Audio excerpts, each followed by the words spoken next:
அதே Neeya Naana show topic வந்து மேரேஜ்க்கு ஃபோர்ஸ் பண்ற பேரண்ட்ஸ் வெர்சஸ் வேண்டாம் அப்படின்னு அப்போஸ் பண்ற டாட்டர்ஸ் அப்படிதான் நினைக்கிறேன். எக்ஸாக்டா தெரியல. பேசின அந்த அக்காவுக்கு கல்யாணம் பண்ண வேண்டாம். ஏன்னு கேட்டா, நான் காலேஜ் படிக்கும்போது ஒரு பையனை லவ் பண்ணேன். அப்போ என் அம்மா வந்து உனக்கு கீழே 2 தங்கச்சி இருக்காங்க, நீ லவ் பண்ணி கல்யாணம் பண்ணிக்கிட்டா அவங்களுக்கு கல்யாணம் பண்றது கஷ்டம் அப்படின்னு சொன்னதுனால நான் கிவ் அப் பண்ணிட்டேன். இப்போ அதே அம்மா என்கிட்ட வந்து உனக்கு கீழே 2 தங்கச்சி இருக்காங்க, நீ சீக்கிரம் கல்யாணம் பண்ணாதான் அவங்களுக்கு பண்ண முடியும் அப்படின்னு சொல்றாங்க. 2 தங்கச்சியை பத்தி யோசிக்கிறாங்க. எனக்கும் மனசு இருக்குதுல்ல, எனக்கு என் மேலே கோவம். நான் எனக்காக ஸ்டாண்ட் பண்ணியிருந்திருக்கணும், கிவ் அப் பண்ணியிருக்க கூடாது அப்படின்னு சொன்னாங்க. அப்போ கோபிநாத் சார் சொன்னாங்க, உனக்காக நீ ஸ்டாண்ட் பண்ணல, நீ தப்பு பண்ணிட்டேன்னு உனக்கு தெரியுது, உன் பேரண்ட்ஸை மன்னிக்கிறது இருக்கட்டும், ஒன்னு நீ எப்போ மன்னிக்க போற அப்படின்னு கேட்டாங்க. That question hit me really heart. கொஞ்சம் யோசிச்சு பாருங்களேன், மற்றவங்க ஏதோ ஒரு தப்பு பண்ணிக்கிட்டு நம்ம கிட்ட வந்து ஜென்யூனா சாரி கேட்டாங்க அப்படின்னா நம்ம மன்னிச்சு விட்டுருவோம். அதுவே நம்ம ஒரு தப்பு பண்ணிட்டோம் அப்படின்னா நம்ம கிட்ட நம்ம சாரி கேட்கறதும் கிடையாது, மன்னிக்கிறதும் கிடையாது. நம்மள நாமே பிளேம் பண்ணி ஹர்ட் பண்ணி அந்த அக்காவோட சிச்சுவேஷனை நான் ஜஸ்டிஃபை பண்ண விரும்பல. ஆனா ஒரே ஒரு விஷயம் சொல்லணும், நம்ம லைஃப்ல பிடிச்சதோ பிடிக்காததோ எது நடந்தாலும் அதை அப்படியே அக்செப்ட் பண்ணிக்கிறது தான் நல்லது. ஏன்னா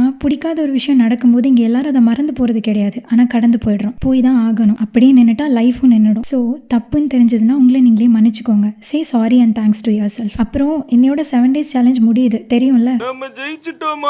இதே ஃபீலிங்ஸ்ல தான் நானும் சுத்திக்கிட்டு இருக்கேன். டெய்லி கிரியேட்டர்ஸை பாராட்டி ஆகணும்ப்பா. எனக்கு இதுவே ஓவர்வெல்மிங்கா இருக்கு. இதுக்கப்புறம் உங்களுக்கு 2 days ஒன்ஸ் வீடியோஸ் வரும். Stay tuned.